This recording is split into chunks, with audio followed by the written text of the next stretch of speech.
So next మీరు అన్నట్టే వచ్చినట్టుంది కదా ఎంపీ 88 అన్నారు కదా మీ ఇంటర్వ్యూలో కూడా అన్నా నేను. యాక్చువల్లీ కమిటీలో ఉండే ఆ మాట అనకూడదు కానీ మాకు చెరిసగం అని అన్నారు మీరు. 88 వస్తాయని అన్నాను. అది కరెక్ట్గా అంతే అయింది.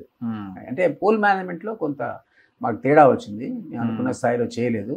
ఆ పోల్ మేనేజ్మెంటే దాన్ని మన డీటెయిల్స్లో పోకర్లే కానీ దానివల్ల ఒక 2 సీట్స్ అన్నా మనకు మహబూబ్నగర్ రావాల్సి ఉండే.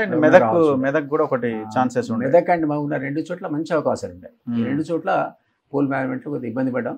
దానివల్ల 2 సీట్లు పోయిన డబుల్ డిజిట్ రావాల్సి ఉండే. అప్పుడు చెప్పాను కూడా నేను పోల్ మేనేజ్మెంట్ అవసరం ఇక్కడ ఏ కారణం చేత వాళ్ళు కూడా చేసి ఉంటారు. అదర్ సైడ్ కూడా అవును పోల్ మేనేజ్మెంట్ చేసి ఉంటారు. దానివల్ల అది బ్యాలెన్స్ అయి ఉంటుంది. 2 సైడ్స్ చేయడం వల్ల బ్యాలెన్స్ అయి ఉంటుంది. Yeah. So MP elections referendum అన్నారు కదా, 88 సీట్స్ వచ్చినాయి. మరి ఇది రెఫరెండంలో సక్సెస్ అయినట్ట, రేవంత్ రెడ్డి ఫెయిల్ అయినట్ట? జనరల్గా ఏ ఎలక్షన్ అయినా రెఫరెండం అనే అంటారు. అంత మాత్రం చేత వెంటనే దానికి కుంగిపోయో మనం దానికి సరైన రెమెడియల్ మెజర్ కింద బాధ్యతను ఎత్తేసుకొని రాజీనామాలు ప్రకటించేది ఉండదు కదా. ఆ వేడిలో సహజంగా కామెంటరీ అది. బట్ మనం అంత ఇద్దరు కూడా అనుకున్నాం ఎంపీ ఎలక్షన్స్ వచ్చేవరకల్లా ఎమ్మెల్యే ఎలక్షన్ వచ్చేవరకల్లా రెండింటికి తేడా ఉంటుంది. ఓటింగ్ ప్యాటర్న్లో తేడా ఉంటుంది. తర్వాత టీఆర్ఎస్ ఒక్కసారి కొలాప్స్ అయింది.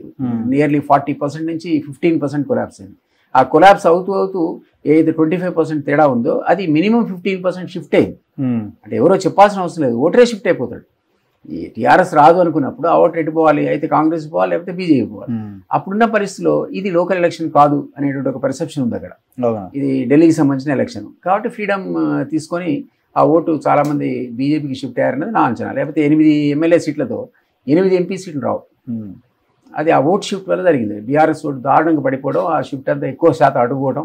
ఎక్సెప్ట్ ఎస్సీ ఎస్టీ బీసీ మన మైనారిటీ క్రిస్టియన్స్ ముస్లిమ్స్ తప్ప ఆ ఓటు పక్కా మాకు వచ్చింది. కానీ మిగిలిన ఓటు చాలా శాతం 70% అంతా అటు వెళ్ళిపోయింది, బీజేపీకి షిఫ్ట్ అయింది. ఆ షిఫ్ట్ యొక్క రిజల్టే మనకు ఈ రకంగా 8 ఎంపీ సీట్స్ కింద రిఫ్లెక్ట్ అయ్యింది. సో మీ మాజీ బాస్ సాధించిన సీట్లు సున్నానే కదా.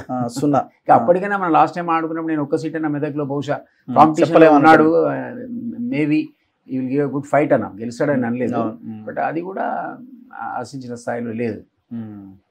ఆయన పాపం కష్టం. లోకల్ బాడీ కూడా మరి ఏం చేస్తాడో తెలియదు. కానీ ఆయన అయితే అన్ని గెలుస్తా ప్రైమ్ మినిస్టర్ రేసులోనే ఉన్నా అని చెప్పుకున్నాడు. సో ఆ సీన్ ఏం కనపడట్లేదు ఇప్పుడు.